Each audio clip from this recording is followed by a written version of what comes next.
আসসালামু আলাইকুম, আশা করি সবাই ভালো আছেন। আজকের বিষয়টি অত্যন্ত গুরুত্বপূর্ণ, যা ইতিমধ্যেই সারা দেশ বিদেশে আলোচনা সৃষ্টি হয়েছে।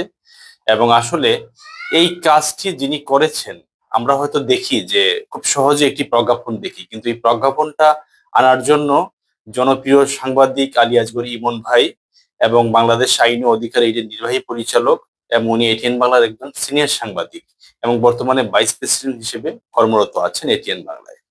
তো উনি যে কত পরিমাণ কষ্ট করেছেন, এবং বাংলাদেশ আইন ও অধিকার এইডের যিনি চেয়ারম্যান আছেন ব্যারিস্টার সাইফুল হোসেন তপু ভাই, অনেক কষ্ট করেছেন ওনারা। এখন এই কষ্টের পরে এই যে কষ্টটা জনস্বার্থে হাজার হাজার লক্ষ লক্ষ মানুষের জন্য যে করেছেন, এটাকে ধরে রাখতে গেলে বা এটাকে বাস্তবায়নের রূপ নিতে গেলে বা রূপ দিতে গেলে আমাদেরকে যা করতে হবে, এই জিনিসগুলো আপনাদের সবাইকে খেয়াল রাখতে হবে। এবং আজকের কথাগুলো অত্যন্ত গুরুত্বপূর্ণ। জনস্বার্থে আপনারা এই ভিডিওটি সব জায়গায় শেয়ার করে দিবেন এবং কথাগুলো আমার শুনবেন। এখন যেটা হতে পারে দেখেন, এখানে স্পষ্ট এই যে প্রজ্ঞাপনটা, আপনারা প্রত্যেকটি অভিভাবক, আমি বলবো প্রত্যেকটি জেলা এবং উপজেলায় যারা আছেন, প্রত্যেকটি গ্রামে গ্রামে প্রয়োজনে আপনারা একটি করে কমিটি করুন। এবং কমিটির কাছে এই যে প্রজ্ঞাপনটা আপনারা দেখতে পাচ্ছেন, প্রত্যেকটি অভিভাবকের কাছে এই প্রজ্ঞাপনটি থাকবে। এবং প্রত্যেকটি বছর যখন ভর্তির জন্য ওনারা যাবেন, প্রজ্ঞাপন ওনাদের সাথে থাকবে এভিডেন্স অনুযায়ী। এবং আইনগতভাবে যাতে প্রত্যেকটি স্কুলের সাথে বা স্কুলের দায়িত্বরত কর্মকর্তা যারা আছেন তাদের সাথে, শিক্ষকদের সাথে এই বিষয়ে আলোচনা করতে পারেন এবং তারা ন্যায়ের পক্ষে ফাইট করতে পারেন যে আমরা পুনরাবৃত্তি আর দিব না।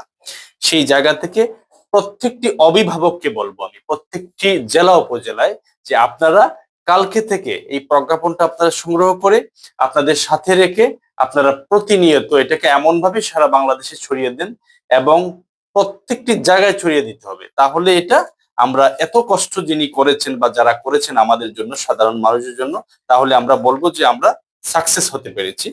এখানে আপনারা একটা জিনিস দেখবেন, আমি আপনাদেরকে একটু বলি, যদিও ভিডিওটি একটু 10 মিনিটের হয়ে যাবে, আপনাদেরকে কথাগুলো শুনতে হবে। এখানে আরেকটা গ্যাপ আছে, আপনারা দেখবেন ওনারা হয়তো স্কুল কমিটি নতুন করে কমিটি করে ওনারা কোনো একটি দেখবেন পেপারস তৈরি করবে, করে একটি আইন পাস করে বলবে যে আমাদের কমিটিতে এটা অনুমোদন হয়েছে, কিন্তু না।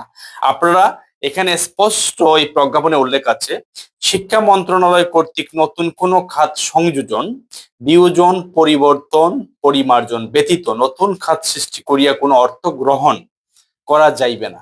শিক্ষা মন্ত্রণালয়ের প্রয়োজনে আইবে নতুন খাত সংযোজন, বিয়োজন, পরিবর্তন, পরিমার্জন করিতে পারিবে। মানে হচ্ছে শিক্ষা মন্ত্রণালয়ের অনুমোদন ছাড়া ওনারা কোনো ধরনের এখানে নতুন করে কোনো অর্থ আদায়ের কোনো খাত তৈরি করতে পারবে না। এই জন্য যদি কোনো শিক্ষকরা আপনাদেরকে বোঝায়, ভুল বোঝাতে চায় যে এটা তো আমাদের নতুন করে কমিটিতে অনুমোদন হয়েছে, নো, আপনারা বলবেন যে আমরা শিক্ষা মন্ত্রণালয়ের প্রজ্ঞাপন দেখতে চাই।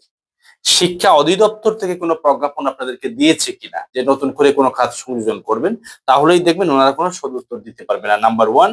নাম্বার টু হচ্ছে, যেটা অলরেডি আজকে সারা দেশ বিদেশে বলেছেন, আমাদের আলী আসগর ইমন ভাই বলেছেন, কোনো প্রতিষ্ঠানে ভর্তিরত কোনো শিক্ষার্থীর নিকট থেকে কোনো ক্রমেই পুনরাবর্তী নেওয়া যাবে না। অলরেডি প্রজ্ঞাপন জারি হয়েছে, তার মানে আমরা কি বুঝলাম, যে আজকে থেকে আর কোনো ধরনের শিক্ষা জন্য কোনো ধরনের পুনর্বর্তী ফি দেওয়া লাগবে না। কিন্তু এইখানে ওনারা কিছু একটু চালাকি করবেন, সেই চালাকিগুলো আপনাদেরকে খুব খেয়াল রাখতে হবে, আর না হয় কিন্তু আমরা হেরে যাব। সেটা হচ্ছে, প্রতি বছরে যে একবার যে ভর্তি ফি, নতুন একটি আহ, ছাত্র যখন ভর্তি হচ্ছে, আপনাদের খেয়াল রাখতে হবে যে এই নতুন ভর্তি ফিটা এখন বাড়িয়ে দেওয়া হয় কিনা। যেটা এবছর নেওয়া হয়েছে 5,000, সেটাকে কি সামনের বছর আবার 20,000 করে দেয় কিনা। এই জন্য এটা হয়তো 200-400 টাকা বাড়তে পারে, হ্যাঁ, সেটা অন্য বিষয়, কিন্তু ডাবলের ডাবল বেড়ে যায় কিনা এটা আপনাদেরকে খেয়াল রাখতে হবে। তাহলেই দেখবেন যদি এই ধরনের ঘটনা পুনরাবৃত্তি ঘটে, তাহলে তার বিরুদ্ধে প্রতিবাদ করতে হবে, রুখে দাঁড়াতে হবে এবং এই প্রজ্ঞাপনটি স্পষ্ট আকারে আপনাদেরকে দেখাতে হবে। তারপরে হচ্ছে, আপনারা আরেকটা বিষয় খেয়াল রাখবেন, এখন এই যারা এই শিক্ষাকে পণ্য বানিয়ে যে বাণিজ্যটা যারা করছেন, তারা আরেকটি কাজ করতে পারেন, এখানে টিউশন ফি আছে, টিউশন ফিটা তারা বাড়িয়ে দেন কিনা। কিন্তু হ্যাঁ, এটা এইভাবে বাড়ানোর এত সুযোগ নেই, কারণ টিউশন ফিটা হয়তো আপনার 500 টাকা, 700 টাকা বা 1,000 টাকাই হলো বা 800 টাকা হলো, কিন্তু সেটাকে তো ওনারা 8,000 করতে পারবে না। কিন্তু খেয়াল রাখতে হবে যে এটাকে ডাবলের ডাবল বাড়িয়ে দেওয়া হয় কিনা, অথবা অন্য ধরনের নতুন খাত, এই যে বিভিন্ন ধরনের ফি, রিলেশন ফি, এই ফি সেই ফি, এগুলা এড করে কি ওনারা যে পুনরাবর্তী ফিটাকে এখানে মানে ব্যালেন্স করে আবার সমান পর্যায়ে নিয়ে আসে কিনা, এটা আপনাদেরকে খেয়াল রাখতে হবে। এটা আমি সারা বাংলাদেশের প্রত্যেকটি অভিভাবকের উদ্দেশ্যে বলছি, আপনাদেরকে সচেতন হতে হবে। আপনাদেরকে একটা জিনিস জানতে হবে, এই দেশে শুধু প্রজ্ঞাপন হলে হবে না, এটার বাস্তবায়ন করতে গেলে আপনাদের নিজেদেরকে করতে হবে। আপনার নিজের অধিকার আপনার নিজেকে আদায় করতে হবে। এই জন্য আপনার নিজেকে সোচ্চার হতে হবে, সচেতন হতে হবে, প্রতিবাদী হতে হবে। তাহলেই আপনার এই যে এত কষ্ট করে যে প্রজ্ঞাপনটা এসেছে, তাহলে আমরা অদূর ভবিষ্যতে আমরা এই যে প্রথা থেকে আমরা বের হতে পারবো। আরেকটা জিনিস জেনে রাখবেন, স্পষ্ট প্রজ্ঞাপনে বলা হয়েছে এই নীতিমালার কোনো অনুচ্ছেদের ব্যত্যয় ঘটিলে প্রতিষ্ঠানের প্রধান সহ সংশ্লিষ্ট শিক্ষক ব্যক্তিগত ভাবে দায়ী থাকিবেন এবং ইহা অসদাচরণ হিসেবে গণ্য হইবে। এরূপ অসাধারণের ক্ষেত্রে সংশ্লিষ্ট প্রতিষ্ঠান প্রধান বা শিক্ষকের বিরুদ্ধে বরখাস্তকরণ সহ এমপিওভুক্ত স্থগিতকরণ বা অন্য কোনো শাস্তি আরোপ করা যাইবে।